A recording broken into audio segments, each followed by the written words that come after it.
पिछले दिनों नासिक में एक ढोंगी पकड़ा गया था जो खुद को ज्योतिषी और न्यूमरोलॉजिस्ट होने का दावा करता था और इल्जाम है कि उस आदमी ने अनगिनत महिलाओं के साथ यौन शोषण किया, रेप किया।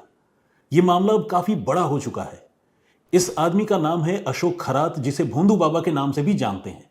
अब सवाल यह है कि अशोक खरात यानी भोंदू बाबा आखिर इतने सारे महिलाओं को कैसे फांसता था, और सिर्फ महिलाएं ही नहीं बल्कि महाराष्ट्र के बड़े बड़े लोग, नेता,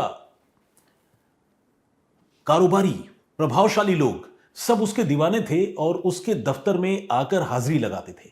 आखिर अशोक खरात ने ऐसा कौन सा जाल फैला रखा था कि लोग उसके सामने चूं चपड़ करने से यानी कुछ बोलने से उसके खिलाफ डरते थे और महिलाएं खुद को उसके सामने सरेंडर कर देती थी।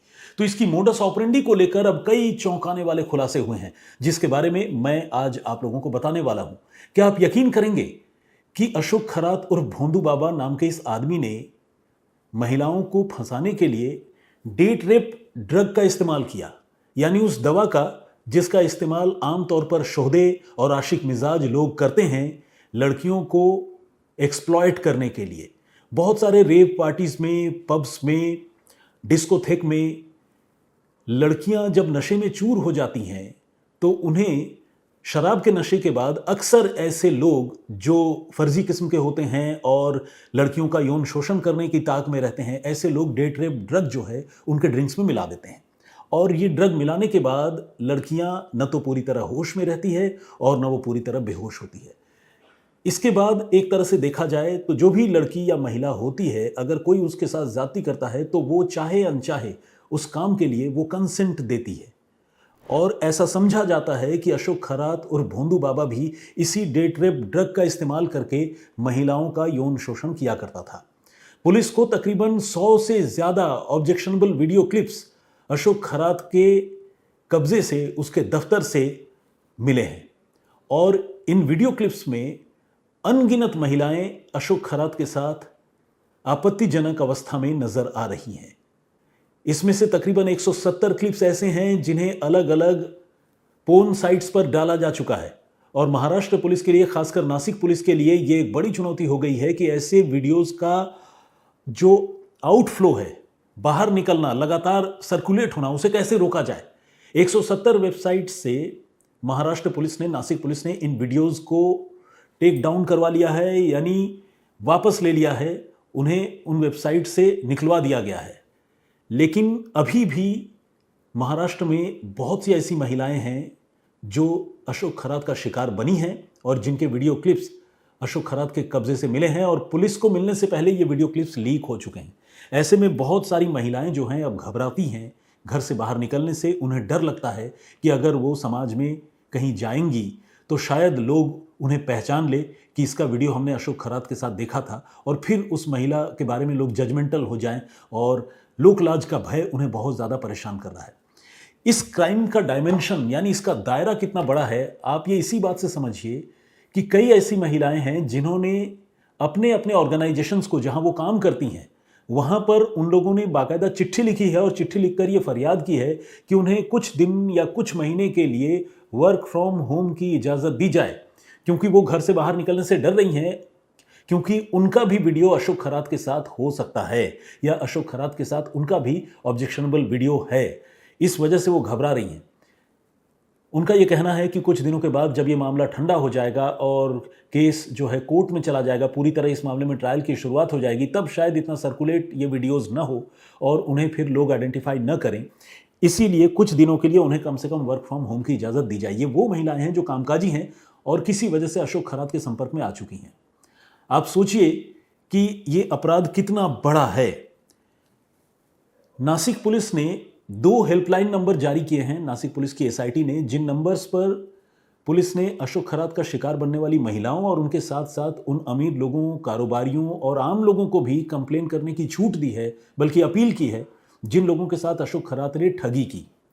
और अब जो मामला एक केस से शुरू हुआ था वो अब 10 केसेस में कन्वर्ट हो चुका है। अशोक खरात के खिलाफ अब तक 10 मुकदमे दर्ज हुए हैं और इन 10 मामलों में 8 मामले तो रेप के ही हैं, यानी 8 मामले ऐसे हैं जो महिलाओं ने दर्ज कराए हैं।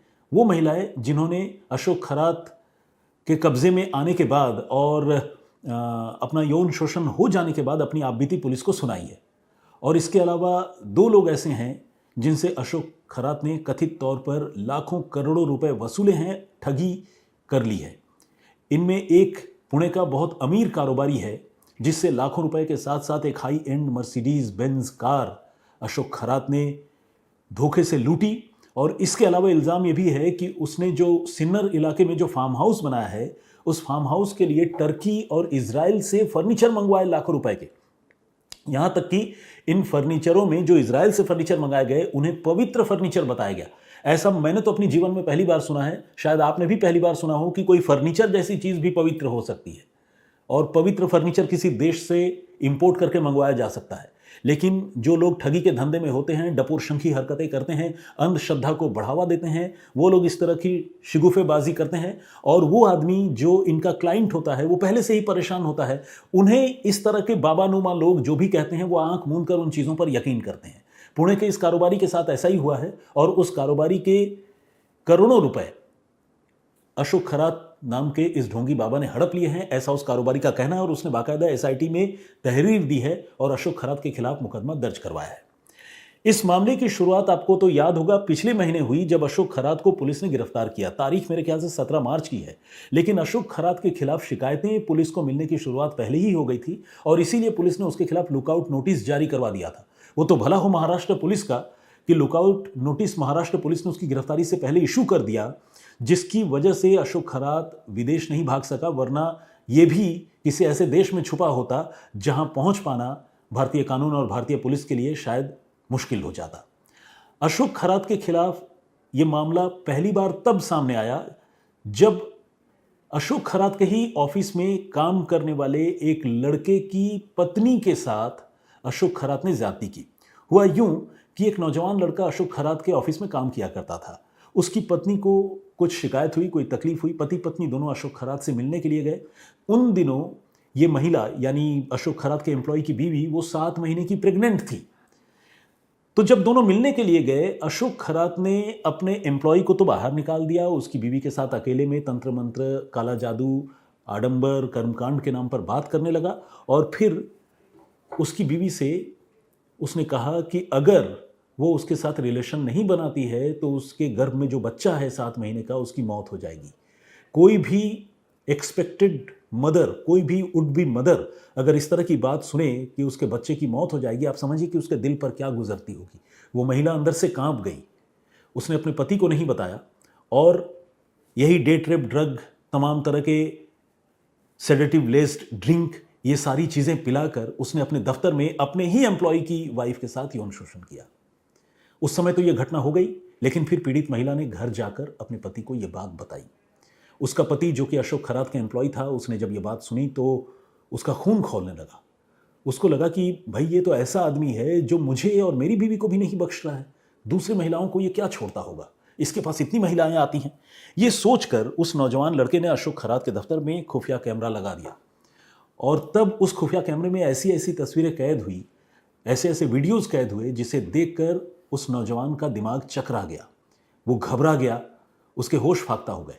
अशोक खरात को जब पता चला कि उसी के एम्प्लॉई ने उसकी कब्र खोदने की पूरी तैयारी कर ली है, यानी उसे कानून के शिकंजे में फंसाने की पूरी तैयारी कर ली है, तो वो घबरा गया और उसने अपने एम्प्लॉई के खिलाफ उल्टा केस दर्ज करवा दिया और केस दर्ज करवाया कि ये मुझे ब्लैकमेल करने की कोशिश कर रहा है। एम्प्लॉय तो सकते में था, पुलिस मामले की जांच कर रही थी, लेकिन इसी बीच एक पीड़ित महिला जो अशोक खरात की सताई गई अनगिनत महिलाओं में एक है, वो नासिक पुलिस के पास पहुंची और उसने पुलिस को अपनी आपबीती सुनाई। यह आपबीती रोंगटे खड़े करने वाली थी। इस महिला के साथ अशोक खरात पिछले 10 सालों से लगातार रेप कर रहा था, उसका यौन शोषण कर रहा था। इस सिलसिले की भी शुरुआत डेट रेप ड्रग से हुई थी। ये महिला कभी अपनी समस्या को लेकर उससे मिलने गई थी, उसके बाद इस महिला को उसने बुरी तरह से डराया और डराने के बाद कभी कहता तुम्हारा पति मर जाएगा, कभी कहता तुम्हारे बच्चे की मौत हो जाएगी, कभी बताता कि भयानक बीमारी हो जाएगी और अपने साथ तांत्रिक क्रियाओं के नाम पर वो उस महिला का यौन शोषण करता। ये इतना शातिराना जाल बट्टा इसने बुन रखा था कि इसने अपने स्टाफ को ये हिदायत दे रखी थी कि जब तक मेरे कमरे के झूमर की लाइट ऑफ रहेगी तब तक बाहर से कोई भी अंदर नहीं आएगा। और जैसे ही झूमर का लाइट स्विच ऑन हो जाएगा, ये एक संकेत होगा, इंडिकेशन होगा कि मेरे कमरे में कोई भी फिर बाहर से नेक्स्ट क्लाइंट जो है वो आ सकता है। कहने का मतलब ये कि अपने ही दफ्तर में वो महिलाओं का यौन शोषण करता और इसके लिए बाकायदा कोड लैंग्वेज बना रखा था, एक तरह से सांकेतिक भाषा तैयार कर रखी थी अपने स्टाफ्स को ये कन्वे करने के लिए कि कब बाहर से लोगों को भेजना और कब नहीं भेजना है। और उसी कमरे में ये महिलाओं का यौन शोषण करता। उसी कमरे के वीडियो सामने आए हैं जिनकी तादाद जो है सैकड़ों में है, सैकड़ों में। 100 वीडियो तो एसआईटी के कब्जे में है। अब ये जो महिला है जिसने पुलिस में शिकायत दर्ज कराई है, उसने ये बताया कि 10 सालों तक यौन शोषण करते करते इस महिला के साथ अशोक खरात ने इतनी ज्यादती की कि वो बीच में एक बार प्रेग्नेंट हो गई और तब प्रेगनेंसी टर्मिनेट करने की दवा अशोक खरात ने उसे धोखे से खिला दी। उसके बाद उसकी प्रेगनेंसी टर्मिनेट हो गई क्योंकि अशोक खरात खुद जो है वो फंसना नहीं चाहता था। यानी ये शख्स जो इल्ज़ाम सामने आए हैं, अगर वो इल्ज़ाम सच्चे हैं, जैसा कि अपरेंटली यानी फौरी तौर पर लगता है कि सच्चे हैं, इसे सुनकर लगता है कि कोई इंसान जो है कितना नीचे गिर सकता है, किस हद तक कोई इंसान नीचे गिर सकता है, वो भी तब जबकि वो इंसान शादीशुदा है, उसकी अपनी बीवी है, जवान बेटा है, भरा पूरा परिवार है। इसके बावजूद वो इतनी महिलाओं का लगातार सालों साल यौन शोषण कर रहा है। महाराष्ट्र के एक आरटीआई एक्टिविस्ट हैं जिन्होंने इस मामले में एक दावा किया है। उनका ये कहना है कि अशोक खरात जो है, विजय कुंभर आरटीआई एक्टिविस्ट का नाम है, उसने लोगों को ठगा और ठग कर तकरीबन 1500 करोड़ रुपए की दौलत इकट्ठा की। ये जो नासिक है, नासिक जिले में एक तालुका है सिन्नर, उस सिन्नर तालुका में इसने अपना एक फार्म हाउस बना रखा है।